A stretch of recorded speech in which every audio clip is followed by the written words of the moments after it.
looking forward to that opportunity. But you are looking forward to the opportunity of hearing from her. And so now I'm going to give you that chance. Anna, thank you again. If you were here, we would take a flower lei and present it to you.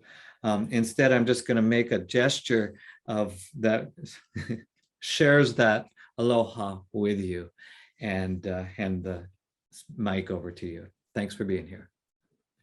Thank you, Mark. Thank you so much for inviting me and giving me this opportunity. I'm always glad to have when I have the chance to talk about this research, because I'm really passionate about it. And also thank you, Tori, for helping me setting this up.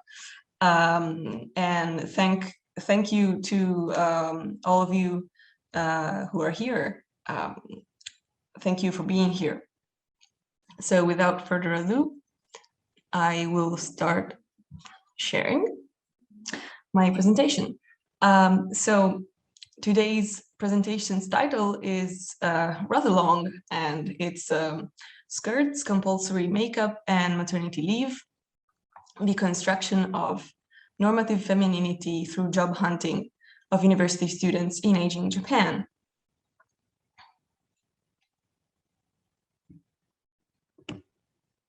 So to give you an overview of the presentation, I will first talk a little bit about what job hunting looks like in Japan and why it is interesting to analyze it from a gender perspective.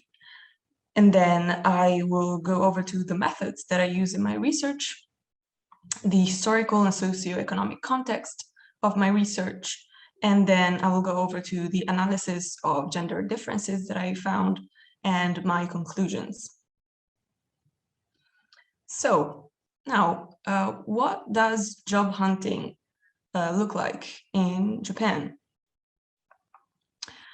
Job hunting in Japan has very peculiar characteristics. It is, first of all, it is a collective experience. The Japan Business Federation, the Keidanren, which is an organization of more than 1,000 Japanese companies, regulates the hiring process, which is called the one-time hiring of new graduates, Shinsotsu Ikkatsu Saiyo. And therefore, companies in Japan mostly hire new graduates with no professional experience and train them, rather than experienced workers who might have acquired bad habits in a very specific time of the year, that there is what's called the job hunting season. And so university students during their third year of bachelor of the 4 years, they start job hunting at the same time. So they all start in their third year, and they all start around April, some before that, when the so-called job hunting season officially starts. By June, if they are successful, they will receive their job offers. And by the beginning of their 4th year, the 4th and final year of school, they will already know who they will work for. All job hunting students will follow the same strategies. They will take part in the same orientation events, attend the same job fairs. They will most likely all wear a black suit and a white shirt. They will dye their hair back to black, and they will learn how to act according to business manners. Another element that makes job hunting interesting is that it is not only about finding a job. It is about becoming a shakaijin, which means adult, but it translates literally as a member of society, someone who contributes to society, someone who is no longer dependent on their family and can provide for others. In this transition, therefore, notions of normative adulthood, normative femininity and masculinity are particularly visible. because companies and universities will teach job hunting students how to act accordingly to notions of normative femininity and masculinity in order to become proper members of society. And for students, it is a very stressful and difficult time, not only because they need to find a job, but also because they will have to do a lot of what is called jikobunseki, so self-analysis, to understand in which sector and in which company they belong. Because companies look for potential and motivation in students, not for skill or experience. So students will have to prove to be the right person for the job in virtue of their personal qualities. For these reasons, I believe job hunting is a very important moment in the lives of both young women and men in Japan. And as it is the first step students take in the job market, I believe it is useful to look at job hunting to understand gender discrimination in Japan, both in the workplace and at home.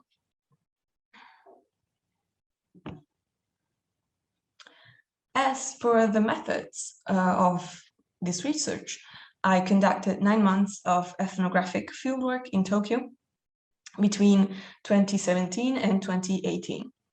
I spent most of my time at Waseda University, where I found most of my interviewees. 14 of them were female students and 6 of them were male students. And I additionally interviewed the head of the career center at Waseda University and also an employee of an agency that helped female students find employment. All interviews were semi-structured. I also attended many job fairs and did participant observation at job fairs for students, specifically for students. Several companies open days and seminars, which are classes that teach students how to be successful in job hunting, and from how to write a resume to which suit to wear. And last but not least, while I was in Tokyo, I lived with a wonderful host family, which allowed me, it was a very useful experience because it allowed me to have insight on how boys and girls are raised in a somewhat different way in the home. So let's turn to the historical and socioeconomic context.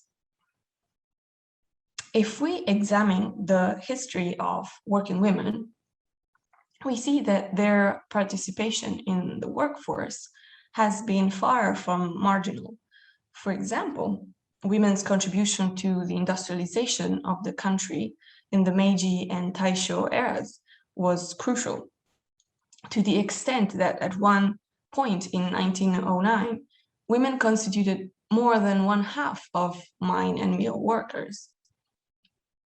Their working conditions and their salary, however, were worse than men's, which led to a higher number of cases of tuberculosis among women.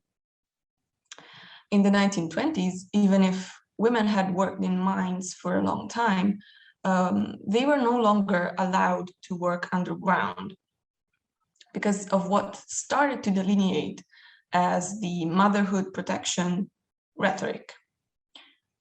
Because a female body was a fertile one and not for the sake of workers' rights, women were to be protected so that they could have healthy children. Needless to say, this contributed to impoverish women who were now jobless and forced them to work at smaller mines that did not abide by the rules, where conditions and that allowed women to work, but where conditions and salary were even worse. The first laws, like the mother-child protection law, were enacted at a time when Japan was preparing to go to war and state propaganda encouraged women to have more children who would fight for the country.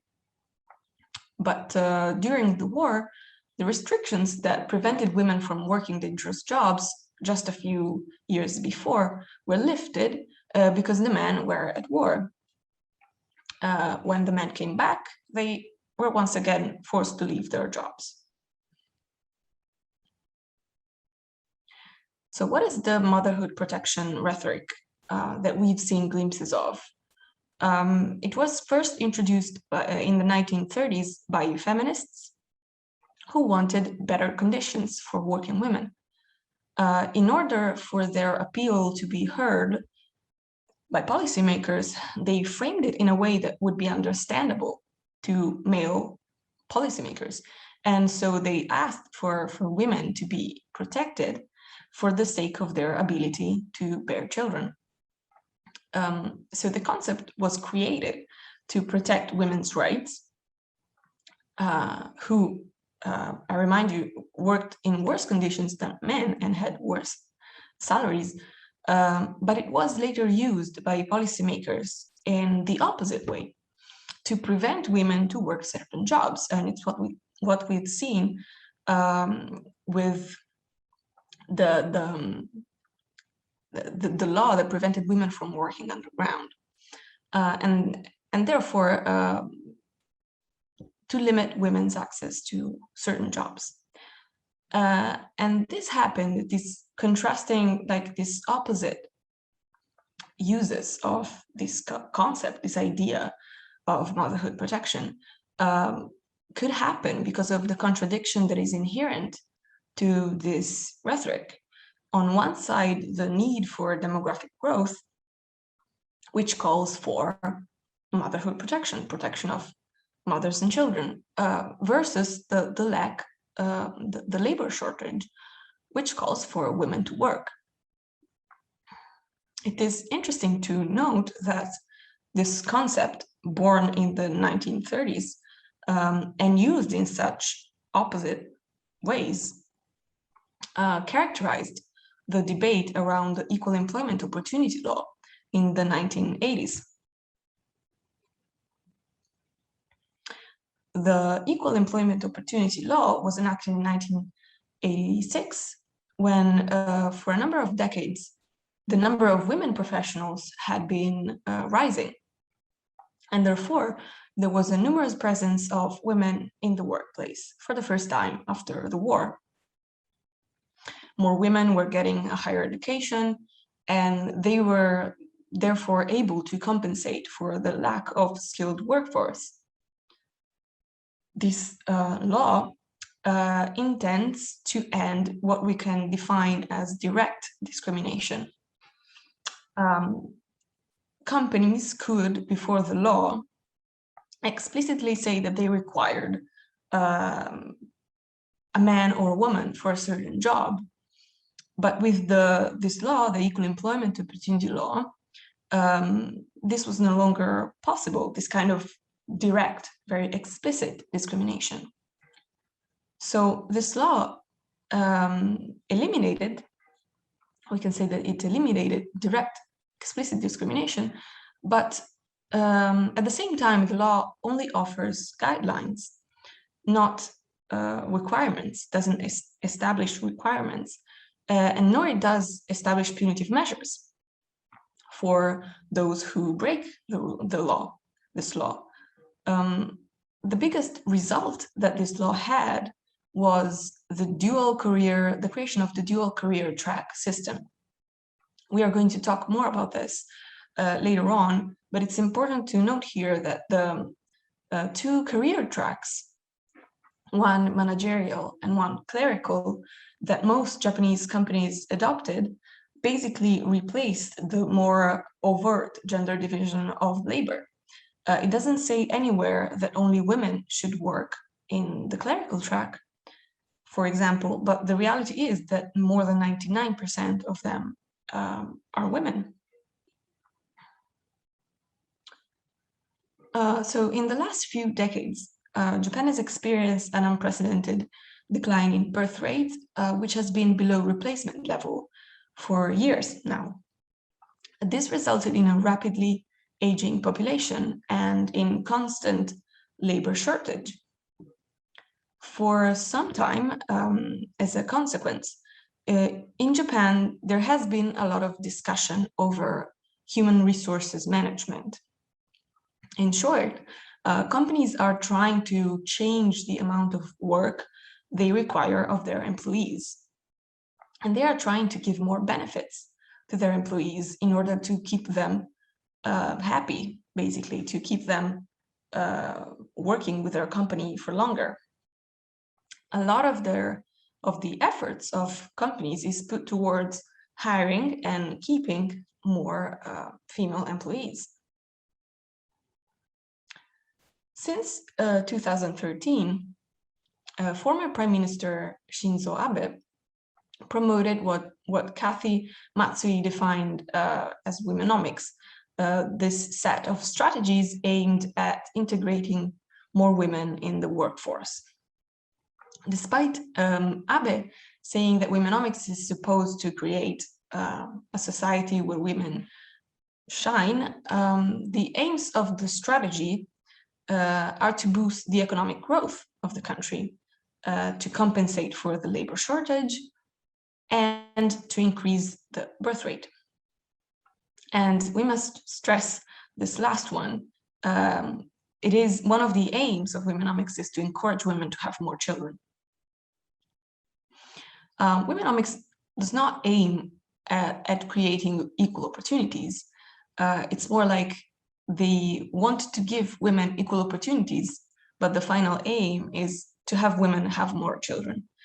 So it aims at solving the demographic crisis and the consequent state of economic stagnation.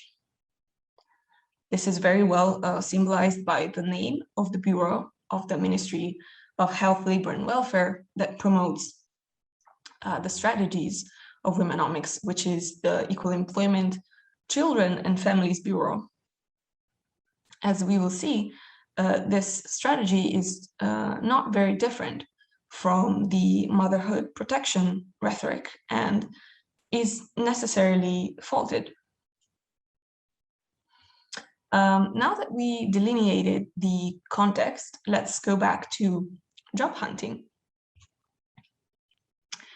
The first thing that struck me about the job hunting of university students in Tokyo was the impressive amount of rules that they had to follow once they interacted with recruiters or even set foot in a company. The very precise way that they had to look in order to be successful applicants. They have to wear a very specific type of suit, which is called shukatsu suit, so the job hunting suit, which has to be black, to the point that most students buy the exact same suits at the exact same stores. They have to wear their hair a certain way. They have to bow a certain angle, knock on the door a certain number of times. The way that they sit, stand up, and even smile is supposed to be a certain way. And this does not come natural to them. In university, they enjoy, most of them for the first time, a relative freedom regarding their appearance and the way that they behave. They can dye their hair, dress as they please. They don't have to wear uniforms. And parents and teachers would be forgiving with them if they made mistakes or if they didn't use, for example, the correct forms of keigo or the honorific language, because they are not yet adults. They are not yet shakaijin, or members of society. But while job hunting, they have to use business manners. They have to behave as adults. And it is a long learning process that requires management, control of one's body and one's movements in every detail. Students learn about this about how to behave, how to dress properly at hours-long seminars held by the university or at job fairs. As you can see from some examples here, the rules are very precise and they regulate every part of one's body and one's attire. The aim is not to stand out, to be like others, to show the company that you know your place, that you can follow the rules. Because following these rules has a deeper meaning. Presenting oneself that way, according to these many rules, shows the company, the recruiters, that you are humble, that you don't want to stand out, that you respect the rules and that you are able to follow them. That precise attire and appearance signals to recruiters preciseness, cleanliness, being able to follow etiquette. One Japanese word that summarizes all of it, and that which has a difficult translation in English, is midashinami. It basically indicates how one's attire shows respect for others by dressing appropriately for the occasion, and so not as one prefers, but how recruiters expect you to, shows respect. And this is what midashinami means. Job hunting requires the acquisition of these many techniques of the body.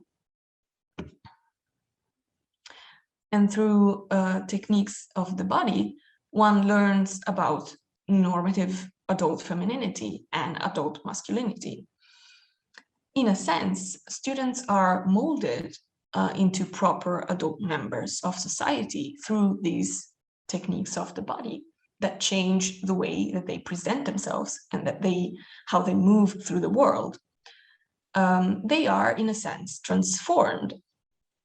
And in this sense, job hunting can be considered, in my opinion, a rite of passage to adulthood, because it produces a transformation and it demarcates the entrance into adult society. When I say rite of passage, I use the definition of ritual given by Martin Segalen and that of Francesco Remotti, in contrast with the classical Van Genep's definition, which defines ritual as the mere passing of a threshold that leaves the individual basically unaltered. And so ritual here is not intended as what is confined to religion, according to Van Genep, relegated to the realm of the sacred, but as a polysemic phenomenon, a phenomenon that can take on different meanings and that adapts to social change, and therefore is a contemporary ritual. And in Remotti's words, for ritual, I mean a specific moment in which society endeavors in the making of humanity, what he calls anthropopoiesis from the Greek, or as we see here in job hunting, the molding of youth into shakaijin, or members of society. Now, what were the gender differences that I observed? First of all, there are many websites and many seminars and even entire job fairs entirely dedicated to job hunting women. And the result is that female students have access to some information that usually male students don't easily have access to. And this usually includes everything related to childcare leave or benefits for employees with children. This is an example, a visual example of what you would hear at one of these events for job hunting women.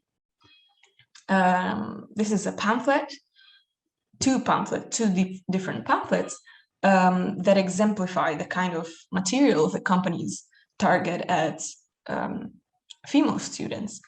And as these two here, they always include the company's policy regarding childcare leave.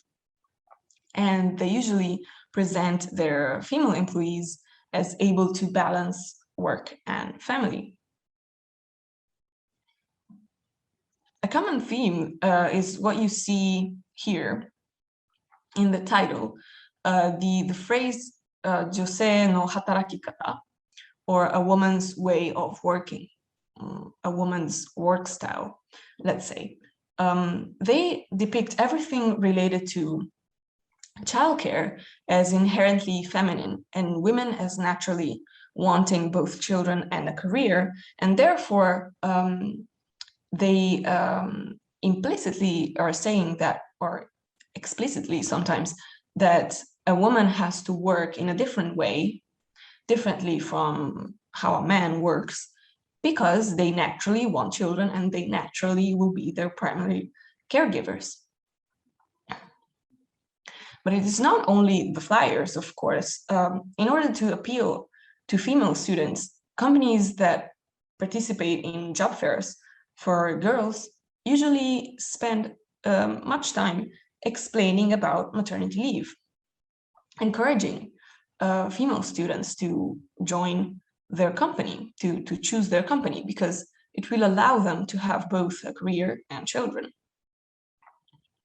Boys, on the other hand, will rarely hear about childcare leave or about benefits for employees with children. And if they do, it is only rarely, and it is only when the company's representative is addressing women's issue.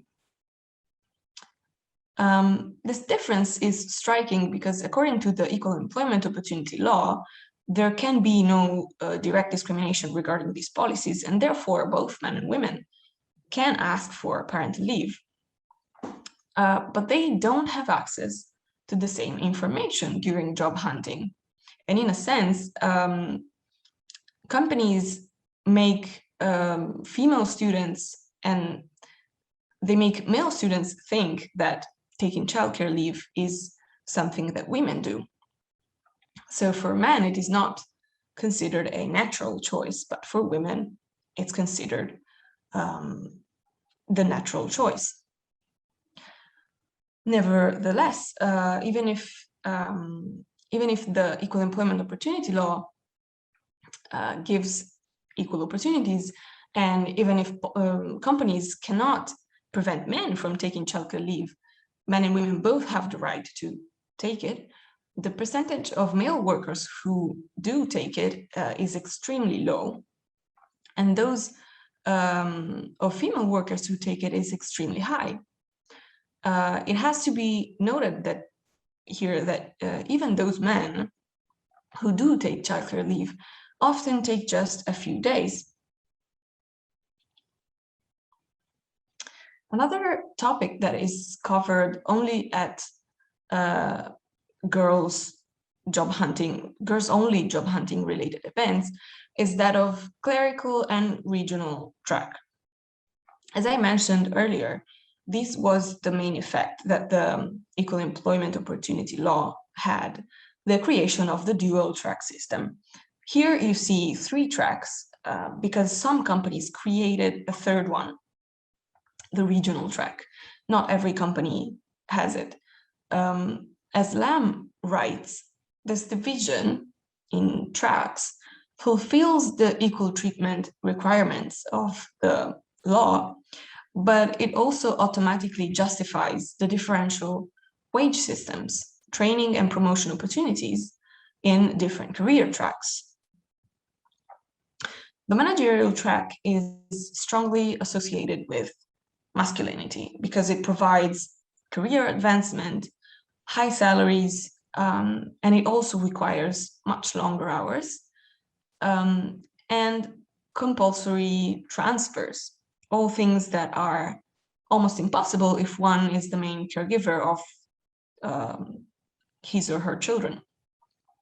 On the other hand, clerical track is chosen almost exclusively by women, It offers no career advancement, it pays less, but it allows you to be home in time for dinner, and it does not require you to move multiple times in your career. Regional track falls in between the two. It does allow for some career advancement, it does pay more than a clerical job, and it does require longer hours. But the big difference from managerial track, and the main characteristic, is that you won't be moved outside your region of choice. This option is also talked about exclusively to female students during job hunting. So this is one example of how companies sometimes implicitly convey the message that clerical and regional tracks are for women only. This is a pamphlet of Suretomo Life Insurance, and this page explains about managerial track in their company. As you can see, the employees are mostly men, but there is a minority of women. Indeed, the number of women choosing managerial track is higher than in the past, and it is definitely higher than that of men choosing clerical track. This is the same pamphlet, but the page that explains about clerical track, and as you can see, it is only women. And this is the Daiwa Securities pamphlet. Daiwa Securities also has regional track, and from this page you can see that the employees are all women. If we now look at the number of Waseda female graduates in 2016, we see that a majority of them chose managerial track. And this does not come as a surprise, given that Waseda University is an elite university, and Waseda graduates are more likely to be career-oriented, given how much they invested in their education.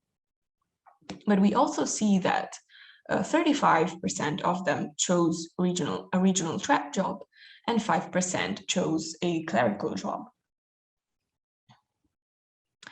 If we compare this data to data on Waseda's male graduates of the same year, we see a striking difference. No male students chose either regional nor clerical track. So it would seem like the choice exists only for female students.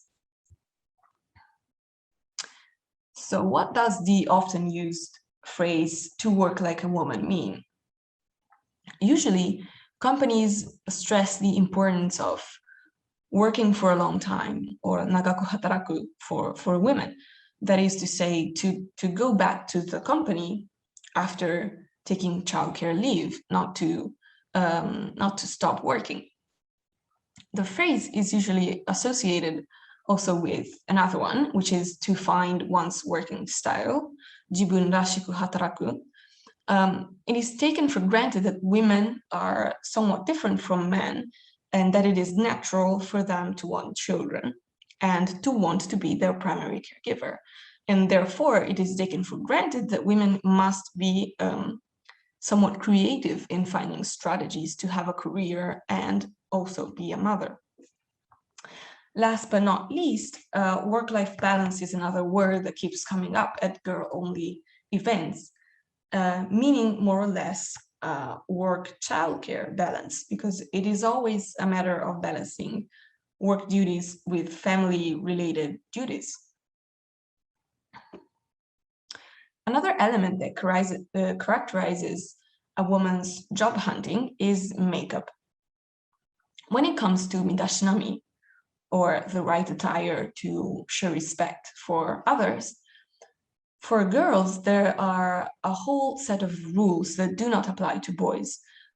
Girls will also have to first wear makeup, even if they usually wouldn't. And second, they will have to wear a very specific kind of makeup. What you see here is an image from the Shiseido website, specifically on makeup for job hunting. Makeup has to be natural, because job hunting girls need to have a clean face. counterintuitively, makeup is used here to clean the female face. Makeup has to be there, it has to be visible, but it shouldn't be too visible, because too much makeup, or a makeup that is too bold, would signal that the applicant has worn makeup the way that she likes, or in a fashionable way, and not how she is supposed to. Makeup is also part of what is called the feminine way of doing job hunting, which is the recommended one generally at seminars. Girls are supposed to do job hunting in a feminine way. In general, to enter the adult society in Japan, a woman must wear makeup, as it is considered part of proper manners for women. And a female face with no makeup would be considered, in a sense, naked. Wearing a skirt is also considered more appropriate for important interviews, because again, it is considered more feminine. And it is recommended to female students to present in a more feminine way when attending important interviews, because they have more chances to be successful. So they should be more feminine, to the extent that wearing a pantsuit might make you fail an interview, because it might make you look arrogant and not humble. So now for my conclusions. The working like a woman rhetoric might seem arbitrary if we consider it out of context, but if we look at how much companies require employees to work, its meaning seems very clear. The standard employee in Japan works long hours, endures fatigue, and goes out to drink with colleagues after work. These, what I called mandatory after work drinks. In other words, the ideal employee does not have children, or if he has children, is not the primary caregiver. Caregiving is predominantly associated with something that women do in Japanese culture, and therefore we can say that the standard employee in a Japanese company is male. It is needless to say that this ideal corporate heroic masculinity of the male employee that sacrifices all of his time, all of his energy for the company, and is the breadwinner who never sees his children, does not reflect the real desires and aspirations of Japanese men. It is too demanding for both men and women. And as long as companies don't change this pattern, this standard that they require to employees, women with children will always have to be primary caregivers. Because a company would be forgiving to a woman who wants to go home early to take care of her children, but it would not be as forgiving with a male employee. So women will have to work like a woman, which means working less hours and having less career advancements, having a lower salary. Instead of integrating women in the workforce as men's equals, the work like a woman rhetoric, which is promoted also in the strategies of Womenomics, does not challenge the status quo. On the contrary, it stresses gender differences and it solidifies the already existing gender division of labor. So it doesn't change much.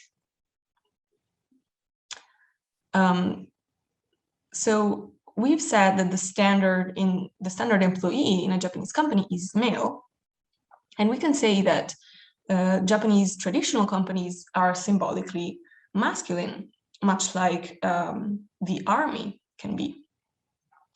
And this also creates an assumption that, as one of my main respondents told me in an interview, working like a man in the managerial track is not considered feminine or not considered feminine enough. That women who work as much and as hard as men and are as successful are not considered feminine in the normative way, to the extent that, as Kanai told me, they might be called yaju, or beasts, and not seen as marriage material. As we have seen, the Equal Employment Opportunity Law does allow for forms of indirect discrimination, as we have seen in the dual career track system. And it is evident in the job hunting process, as the choice between tracks is in reality given only to female graduates. As we have seen, Womenomics and the work like woman rhetoric is very similar to the motherhood protection rhetoric, because it serves the purpose of encouraging women to have more children in order to solve the demographic crisis, and not to give women equal opportunities. And it is ambivalent, because on one side it encourages women to have more children, and on the other it encourages them to work more. It does not give equal opportunities to men who would like to be caregivers as well. Womenomics strategies cannot work. Even, and here I don't mean they cannot work to create equal opportunities, they cannot work to solve the demographic crisis, because they are based on normative notions of femininity and masculinity, and because they reinforce the sexual division of labor. So it does not change the situation in the workplace, and it does not change the situation as home. So why should the demographic context change? That said, it is interesting to look at female students' job hunting strategies, because as Remotti reminds us, one cannot escape the molding, as he calls it, of anthropopoiesis as such, but one can modify and even subvert some processes of the same molding. And fortunately, humans resort to these strategies quite frequently in their different cultural contexts. In other words, if it is true that during job hunting, students are bombarded with normative notions of femininity and masculinity, and normative notions regarding male and female roles at home and at work, there is always resistance. There is always there is always room for agency. And here are some examples. Ayuko did job hunting in a very peculiar manner. She refused to wear the suit that everybody wears. She avoided all companies that divide employees in tracks. So she avoided every old, very big, powerful Japanese company, because she thought it was a sign that the company didn't give equal opportunities to women and men. So she applied only to startups or international companies, and she finally chose a company that she believed in.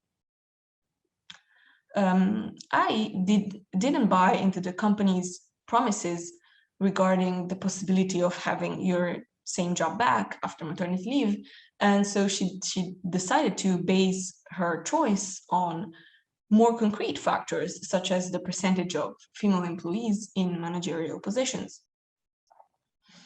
And finally, Kanai, even though she worried about not being considered as feminine and not finding a partner because of her job, she did not give up on her ambitions, and she finally chose managerial track. So I would like to conclude my presentation with this quote by Saba Mahmoud on agency, because despite the social pressures that nevertheless inevitably weigh on their career choices, my respondents proved to have agency. Feminist anthropologist Saba Mahmoud broadened the definition of agency as an open category, historically and culturally specific, and not always driven by a desire for freedom and subversion of norms, getting rid of what she calls the teleology of liberal feminism, that is interpreting as agency only those actions that are aimed at subverting patriarchal norms, and those actions that have the emancipation of women as their goal.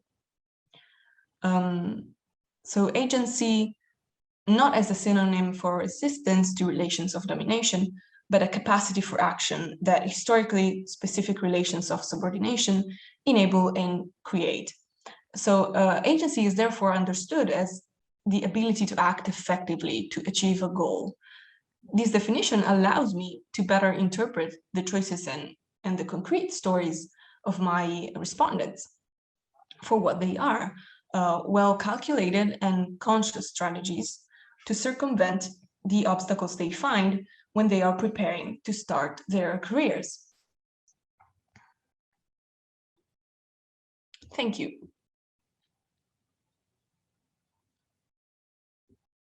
So one thing, thank you, Anna. And one thing that the Zoom webinar doesn't allow is you to hear everybody clapping that you would if you were in a room. But I'm sure everybody would be. That was a wonderful talk, and we really benefited from it. I'll just make sure everybody realizes that you're muted and off camera, but there is a Q&A function, and it looks like there are some questions coming in. So I'm going to moderate the questions, and we'll take some time for that. And Anna, did you get it looked like you grabbed a sip to catch your breath for a moment. Are you ready? Okay. Yeah. So the first two questions, Zoom gives you people's initials, and they're both from people with TG. I've got Professor Teresa Greeny and Professor Timothy George. But their questions are in some ways similar, looking in different directions. So Professor Greeny asks about your impressions with regards to the foreign firms hiring workers in Japan, and whether you see differences. Are they more flexible? Are those appropriate destinations for students who might resist some of the very structured norms that you've presented in your talk? And then Professor Timothy George, who asks you to look somewhat in the opposite direction with regards to women who are not graduating from universities. So how do you think the job hunting experiences and expectations placed upon young women who might seek employment without graduating from university might compare?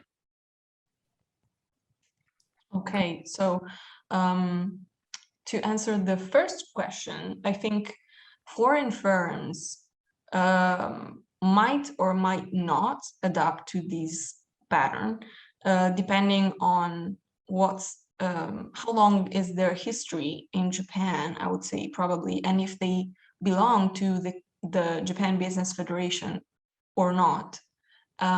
Usually, international firms, foreign firms, do not follow this pattern.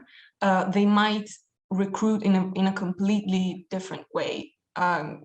This system that I talked about, the Shinsotsu Ikkatsu Saiyo, so the hiring of this one time window where the company hires all of its new employees for the year, and they are all new graduate students, applies only to members of the Japan Business Federation, and it usually are they usually are the old traditional Japanese companies, or Japanese companies anyway. So, for example, I mentioned Ayuko, who did shukatsu in job hunting in a completely different way, because she decided to apply only to small Japanese startups or to foreign companies, because she didn't want to wear a black suit, and she didn't want to find herself in conservative environment. So there are, of course, different routes, and one can do job hunting in a completely different way. But the thing is that you would have to not apply to all of the big names, all of the big companies in Japan. So it might be, I think most students are scared to do that because it would, they might not have the same opportunities. So then the follow-up question would be from Professor George, this question about women who are not graduating from the universities, whether you have any awareness of Right. that would be there. Right. I think that would be a completely different experience because from what I've seen, I've worked mostly with students from elite universities, and only one of my interviewees was not from one of these elite universities. And even seeing her experience, it was completely different because she didn't have access to the same job interviews or even to the same companies' open days or to the same internships, because companies would not reply her emails once they saw the name of her university. So I think probably since this system is the hiring system of new graduates, I think that the experience of women who do not graduate university are completely different, and maybe it works in a completely different way, but I wouldn't know. I think it's a completely different route. Thanks. And we're getting more questions in, which is very exciting. And I'm trying to consolidate, and I'm going to, again, put two questions that seem to fit together. One is from Tom Blackwood, and the other is from Virginia Hinshaw, here from the University of Hawaii. And they both deal with the sciences. So Tom's question is, were you able to interview any STEM majors, male or female, and whether there would be differences, their skills and experience, whether it's semi-labo coursework might matter differently, and what issues there. Chancellor Hinshaw worked with, as a virologist, and worked with women students majoring in science in Japan. And she notes that she had heard their concerns about having to take care of a husband, children, and parents at work. And so women just deferred from marriage. So do you have any awareness with regards to the impact of these dynamics on decisions to marry for women?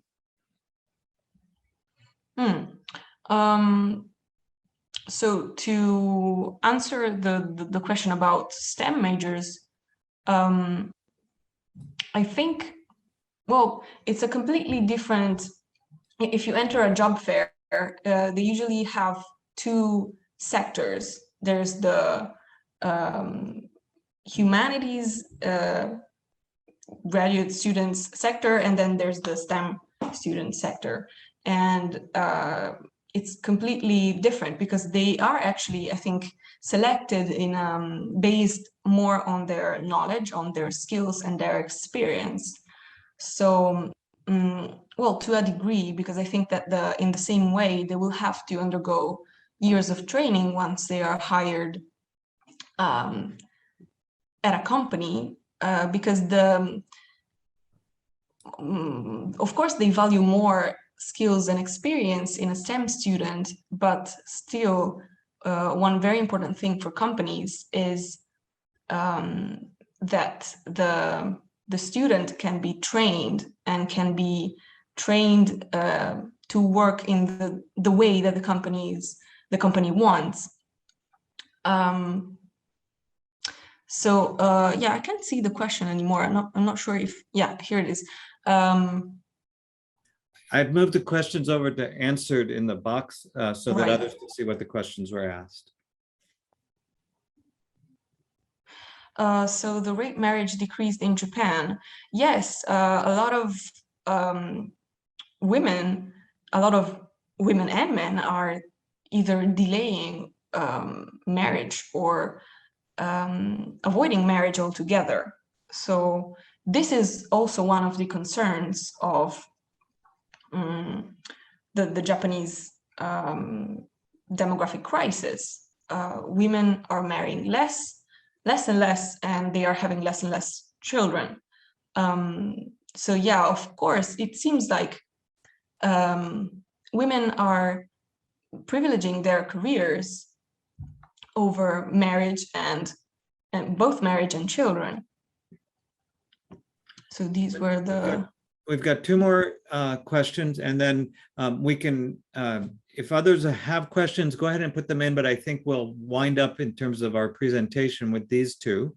And the first one is from Maura Stevens-Chu, who has a little fun note there, which is apparently you and she were both doing fieldwork in Tokyo with female university students at the same time. She's seeking her PhD here in anthropology at the University of Hawaii at Manoa. And she was wondering if you came across any mention or discourse on a phrasing of joshi ryoku, girl power, in the context of work like a woman and women-centered job hunting services and materials. Mm-hmm. Well, I've heard about about joshi ryoku, of course.